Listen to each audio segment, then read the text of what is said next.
नमस्कार, आप देख रहे हैं खबरी टीवी और मैं हूं आपके साथ सिमरन कहा। कोलकाता कांड के बाद से हड़ताल पर बैठे डॉक्टरों और ममता सरकार के बीच मीटिंग 12 सितंबर गुरुवार को भी नहीं हो सकी।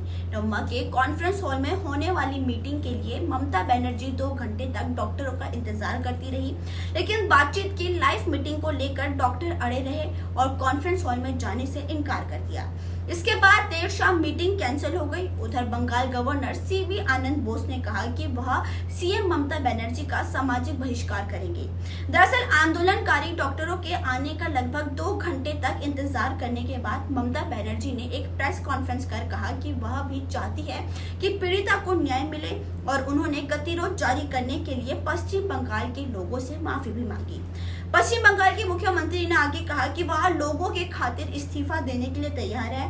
इससे पहले कॉन्फ्रेंस हॉल का एक वीडियो भी सामने आया था, जिसमें ममता बनर्जी खाली कुर्सियों के बीच जूनियर डॉक्टरों के प्रतिनिधि मंडल का इंतजार करती दिखी।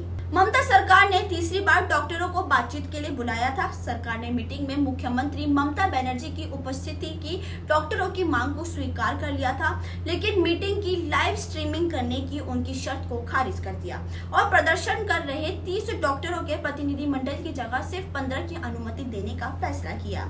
हालांकि मुख्य सचिव ने कहा कि गुरुवार को 15 की जगह बल्कि 32 सदस्य का प्रतिनिधि मंडल मीटिंग के लिए पहुंचा था, जिन्हें अनुमति भी दे दी गई, लेकिन डॉक्टर लाइव स्ट्रीमिंग को लेकर अड़े रहे और कॉन्फ्रेंस हॉल के अंदर नहीं गए। प्रेस कॉन्फ्रेंस में मुख्यमंत्री ने गतिरोध के लिए हाथ जोड़कर बंगाल के लोगों से माफी मांगी और डॉक्टरों से काम पर लौटने का अनुरोध किया। उन्होंने कहा कि हमने डॉक्टरों के साथ बैठक के लिए 2 घंटे तक इंतजार किया। हमने देखा कि उनकी तरफ से कोई प्रतिक्रिया नहीं आई। हमने उनसे बातचीत के लिए खुले दिमाग से आने को कहा था। बातचीत होने पर ही समाधान हो सकता है। इससे पहले एक अन्य अवसर पर मैंने बातचीत में शामिल होने के लिए इंतजार किया था। कोई बात नहीं, मैं उन्हें माफ करती हूँ क्योंकि वे बहुत छोटे हैं। हमारे पास बैठक को रिकॉर्ड करने की पूरी व्यवस्था थी, प्रक्रिया की प्रदर्शित और सटीक दस्तावेजीकरण के लिए, और हम सुप्रीम कोर्ट की अनुमति के साथ रिकॉर्डिंग साझा करने के लिए भी तैयार थे। उन्होंने आगे कहा कि मुख्य सचिव और स्वास्थ्य सचिव को निर्देश दूंगी कि जब भी वे तैयार हो डॉक्टरों के साथ मीटिंग करें। मुझे पता है कि अधिकांश डॉक्टर इस मीटिंग में रुचि रखते थे, लेकिन हमें पता चला है कि कुछ मुट्ठी भर लोग गतिरोध पैदा करना चाहते हैं, फिर भी हम इस्मा लागू नहीं करना चाहते। सीएम ने कहा कि जब मामला विचाराधीन हो तो हम इस तरह मामले के बारीक विवरणों पर चर्चा नहीं कर सकते, इसलिए हमारे पास कार्रवाई को रिकॉर्ड करने की सुविधा थी। मैंने तय किया था कि हम मृतक पीड़िता और सीताराम येचुरी की याद में एक प्रस्ताव पारित करेंगे, जो आज हमें छोड़कर चले गए। हम भी न्याय चाहते हैं, लेकिन मामला अब हमारे पास नहीं है बल्कि सीबीआई के पास है। हम लाइव टेलीकास्ट के बारे में भी खुले दिमाग से सोचते हैं, लेकिन मामला विचाराधीन होने के कारण कुछ कानूनी बाधाएं हैं। उन्होंने कहा कि मैं आम लोगों के न्याय की खातिर कुर्सी छोड़ने को भी तैयार हूं, लेकिन उन्हें न्याय नहीं चाहिए, उन्हें सिर्फ कुर्सी चाहिए।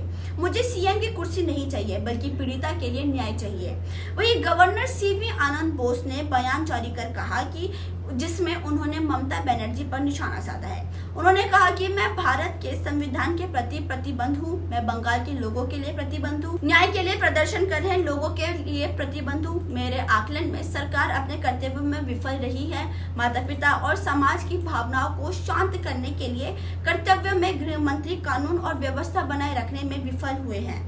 राज्य में कानून का शासन सुनिश्चित करने में विफल हुए हैं। स्वास्थ्य मंत्री बुरी तरह विफल हुए हैं। ये विडंबना है कि स्वास्थ्य मंत्री, गृह मंत्री, मुख्यमंत्री सुरक्षा करने के बजाय विरोध कर रहे हैं। आप कुछ लोगों को हमेशा के लिए और भी लोगों को कुछ समय के लिए मूर्ख बना सकते हैं, सभी लोगों को हमेशा के लिए मूर्ख नहीं बना सकते। अब ये देखना बाकी है कि क्या सच में ममता बनर्जी अपना इस्तीफा देने के लिए तैयार है या बस डॉक्टरों के साथ बातचीत करने के लिए उनका ये एक जरिया है। ये जानने के लिए आप देखते रहिए खबरी टीवी। धन्यवाद।